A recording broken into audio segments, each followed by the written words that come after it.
La mañana del 21 de noviembre amaneció limpia sobre Barcelona. Desde el piso 18 de su estudio, Laura Benavente miraba cómo el Eixample encendía motores, panaderías, motos, turistas con bufandas. En el vidrio se reflejaba una mujer que había aprendido a sostenerse, traje azul, moño bajo, ojos en calma. El móvil vibró, vista a las 16, lista, escribió Inés Robledo, su abogada. Laura tecleó, lista. Habían pasado 16 meses desde que, ordenando facturas, encontró cargos de hoteles en la Costa Brava, ramos que nunca llegaron a su casa, cenas con maridaje donde jamás se sentó. 16 meses desde que descubrió el loft del Born que su esposo, Nicolás Aranda, abogado de sonrisa de televisión y agenda impecable, pagaba a través de una agencia creativa tras la cual estaba Valentina, una community manager de 27 años. Cuando pidió explicaciones, Nicolás torció el espejo, paranoica, controladora, estás cansada. Laura no dirigía uno de los estudios más premiados de la ciudad siendo ingenua. Contrató a un investigador, archivó fotos, movimientos bancarios, correos. Y presentó la demanda con la pulcritud con la que dibuja un plano, sin gritos, sin escenas, con precisión. Nicolás confundió la calma con debilidad. En cena se jactó de que saldría mejor de lo que entró, de que la casa de Cadaqués y una parte generosa del patrimonio Benavente serían su trampolín. Hizo cálculos en servilletas como si el futuro fuera un problema resuelto. A las 15:45, Laura cruzó el vestíbulo del juzgado de familia con Inés. Llevaba un abrigo camel que le caía como un escudo. Nicolás entró tarde, perfumado de victoria, luciendo un reloj nuevo y esa sonrisa profesional que confunde luces con verdades. Valentina se sentó en la última fila. Incluso al acomodarse parecía posar. La magistrada Ruiz, cejas serenas y dicción exacta, abrió la sesión. El abogado de Nicolás habló de apoyo emocional, renuncias, rol de cuidador. Inés respondió con fechas, correos, extractos. El divorcio estaba visto para sentencia. Fue entonces cuando Nicolás rió. No a carcajadas, apenas un resoplido satisfecho mientras firmaba con la pluma que Laura le regaló por su 5º aniversario. Dibujó su nombre como quien estampa un triunfo. Valentina soltó una risita que sonó a vidrio. La magistrada alzó la vista. ¿Algo le resulta gracioso, señor Aranda? Él encogió los hombros. Laura firmó luego con la quietud de quien sabe que los planos aguantan. El secretario entró con un legajo y una nota. La magistrada la leyó, frunció el ceño y habló, existe una incidencia sucesoria que afecta a la liquidación. Se ha presentado un testamento posterior de don Fermín Benavente, fallecido hace 2 meses. Fermín. A Laura se le apretó el pecho. Recordó aquellas manos de carpintero que guardaban astillas de juventud dentro de un empresario hecho a sí mismo, recordó el día de junio en que le contó la verdad y él solo la abrazó. Nunca prometió nada. Se abrió la puerta. Entró Dolores Landa, notaria de la familia, con un maletín sobrio, tras ella, Héctor Valls, perito, con cajas discretas. Dolores pidió incorporar el testamento hológrafo protocolizado 4 semanas atrás. El abogado de Nicolás protestó por sorpresa procesal. La magistrada Ruiz no pestañeó, la ley no se acomoda a su agenda. Dolores leyó con precisión, últimas voluntades de don Fermín Benavente, de fecha 3 de julio. A mi hija Laura lego la totalidad de mi patrimonio, valorado en 42 millones de euros, con exclusión expresa de su esposo, don Nicolás Aranda, de cualquier beneficio presente o futuro. En caso de separación o divorcio, todo bien donado en su día a la pareja regresará íntegramente al patrimonio de mi hija. El color abandonó el rostro de Nicolás. La casa de Cadaqués dejó de ser botín para convertirse en línea de retorno. Valentina guardó el móvil. Inés no sonrió, confirmó un cálculo. Retroactividad imposible, masculló el abogado de Nicolás. Héctor abrió una carpeta, transferencias, facturas, catálogos, el rastro Benavente financiando el inventario compartido. Condición resolutoria expresa, explicó sin elevar la voz. Hay más, continuó Dolores. La Fundación Familiar Benavente se disolverá en caso de ruptura matrimonial y sus fondos, 12 millones, Pasarán a Laura.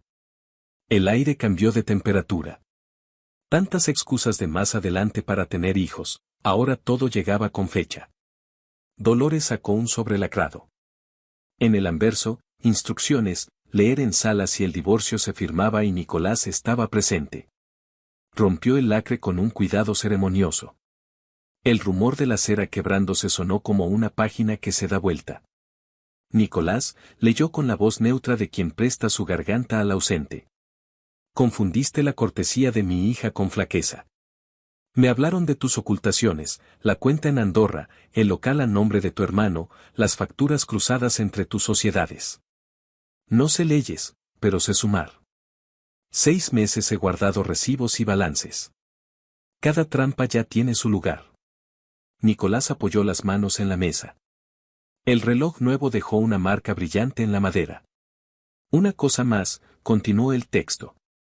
El edificio de Pau Claris donde arriendas tu despacho lo compró mi sociedad el mismo día en que Laura me contó la verdad. Tu contrato vence en diciembre. Llévate las plantas, las paredes se quedan. Valentina parpadeó como si le hubieran apagado un foco. La magistrada Ruiz carraspeó. Con lo actuado, queda modificado el inventario, la vivienda de Cadaqués, la colección de arte y cualquier bien financiado por don Fermín regresan a la señora Benavente. Lo demás, a liquidación ordinaria. Señor Aranda, ¿alguna manifestación? Nicolás abrió la boca y la cerró. Por primera vez, la sonrisa que usaba como llave no giró. Dolores guardó el sobre y extendió otro, pequeño, a Inés. Para Laura. Era una nota breve, en papel rugoso con olor a madera. Hija, tú dibujas techos, yo me ocupé de que ninguno te caiga encima. Respira al salir. Papá. Laura la leyó con los ojos nublados. No era venganza lo que vibraba dentro, sino gratitud.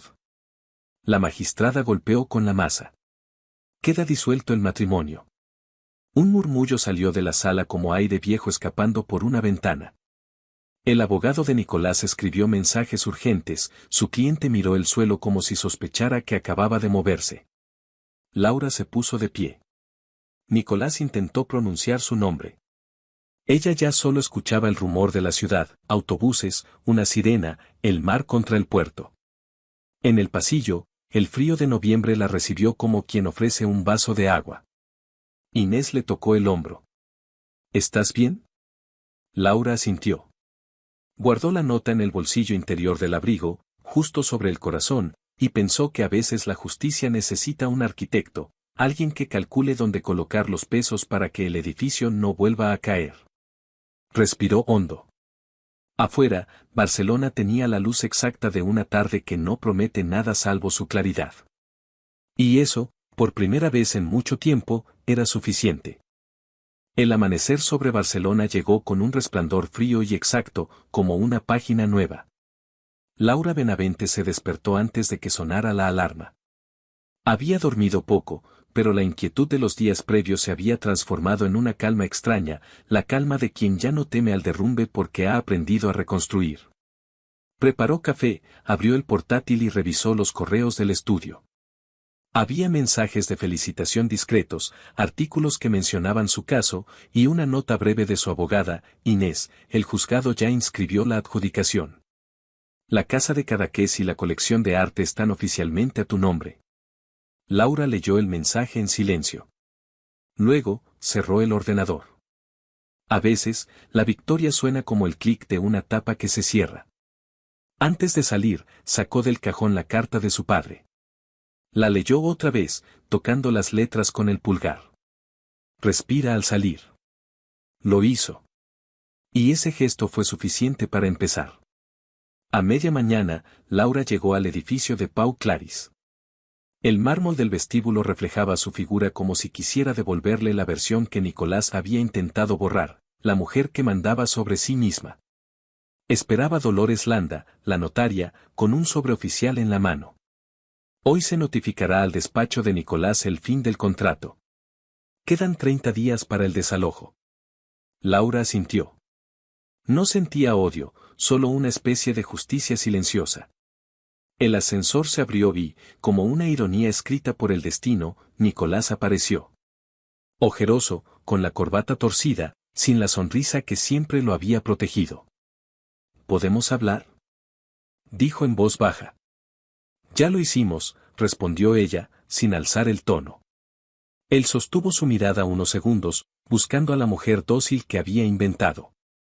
No la encontró. Dolores rompió el silencio con tono profesional. Señor Aranda, esta es la notificación oficial. Le recomiendo coordinar la mudanza con la administración del edificio. Nicolás firmó el acuse de recibo. Cuando la pluma tocó el papel, Laura pensó en aquella otra firma, la del divorcio, cuando él reía creyendo haber ganado. Ahora, ni siquiera tenía palabras. Por la tarde, Laura condujo hacia la Costa Brava. Necesitaba ver la casa de Cadaqués. El cielo se abría azul sobre la carretera, y cada curva la alejaba de una historia que por fin tenía punto final. Cuando llegó, el olor a mar la envolvió como una promesa antigua. Las ventanas seguían pintadas de blanco, el suelo de piedra conservaba la huella de los veranos pasados, y el eco de su padre parecía esperarla en cada habitación. Abrió las cortinas. La luz entró sin pedir permiso. En el estudio encontró una carpeta olvidada sobre la mesa. Dentro había un plano, trazado a lápiz por Fermín, ampliaciones, notas, cálculos y una frase escrita con su caligrafía firme: abrir más luz hacia el mar. Laura sonrió. Su padre no había cambiado solo el testamento, había dejado instrucciones para seguir viviendo. Esa noche, sentada en la terraza con una manta sobre los hombros, Laura pensó en lo que Inés le había dicho la semana anterior. No se trata de ganar, sino de poner las piezas en su sitio. Y todo encajaba. El móvil vibró, un mensaje nuevo de Valentina. No sabía en qué me metía. Lo siento. Laura lo leyó y lo eliminó sin responder. No por orgullo, sino porque el silencio también puede ser una respuesta. Al día siguiente, volvió a Barcelona. En su estudio, los empleados la recibieron con aplausos discretos. Habían leído la noticia: el caso Benavente, ejemplo de justicia familiar. Laura agradeció sin discursos. Luego, escribió un correo al equipo. A partir de este trimestre crearemos una beca con el nombre de Fermín Benavente. Será para estudiantes de arquitectura sin recursos. Construir también es una forma de agradecer. Cuando pulsó enviar, sintió que algo se cerraba en orden. Los días siguientes se llenaron de gestiones. El Colegio de Abogados abrió una investigación formal contra Nicolás por ocultamiento de bienes y evasión fiscal. Los medios hablaban de caída estrepitosa y despacho suspendido. Laura no comentó nada.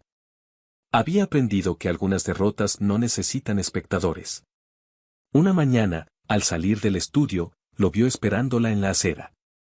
El viento agitaba su abrigo gris. Solo quiero pedirte perdón, dijo él, con voz rota. No lo necesitas, respondió ella. ¿Cómo puedes estar tan tranquila?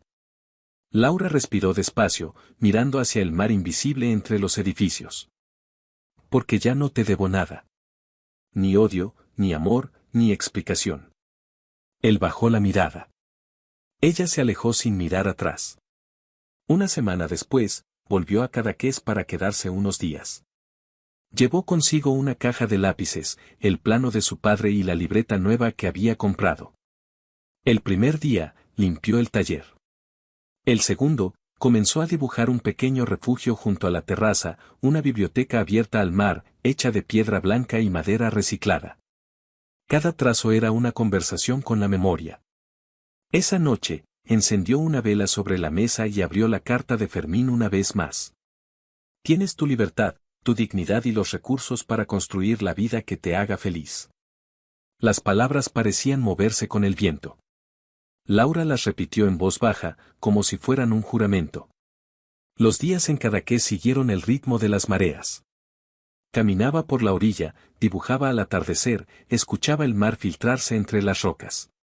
La casa, que antes fue símbolo de engaño, se había convertido en santuario. Una tarde, recibió una llamada de Dolores. Tu padre también dejó instrucciones para crear un fondo educativo con parte del patrimonio. Quería que tú lo dirigieras. Laura guardó silencio. Luego respondió. Dígale al notario que lo haremos. Que empiece con mi nombre, pero que sea para todos los que necesitan una oportunidad. Al colgar, miró el horizonte. Comprendió que la herencia más grande no eran las casas ni las cuentas, sino la certeza de poder empezar sin miedo. Semanas después, los periódicos publicaron el resultado final del caso. Nicolás Aranda había sido inhabilitado por fraude fiscal y despojado de su licencia profesional. Nadie lo volvió a ver por la ciudad. Laura leyó la noticia con un café en la mano y la dejó pasar. Había cosas más importantes que celebrar. La primera convocatoria de la beca Benavente había recibido más de 200 solicitudes. Aquella noche, sentada en la terraza frente al mar, levantó la vista al cielo y murmuró. Lo lograste, papá. El viento sopló suave, moviendo las cortinas blancas como si alguien invisible le respondiera. La casa de Cadaqués volvió a respirar con ella. Ya no era un recuerdo de traición, sino un espacio para empezar. Laura se sentó frente a la mesa de dibujo, tomó el portaminas que su padre le había dejado y trazó la primera línea del nuevo proyecto, una escalera. No era para subir a ningún sitio grandioso, sino para bajar al patio, al sol, a la vida real. Cuando terminó el dibujo, sonrió. El sonido del lápiz sobre el papel reemplazó por completo la risa de Nicolás que alguna vez le retumbó en el pecho. Ahora solo quedaba el silencio, pero un silencio lleno de futuro. Y así, entre el mar, los planos y la memoria, Laura entendió que la justicia no siempre se dicta en los tribunales.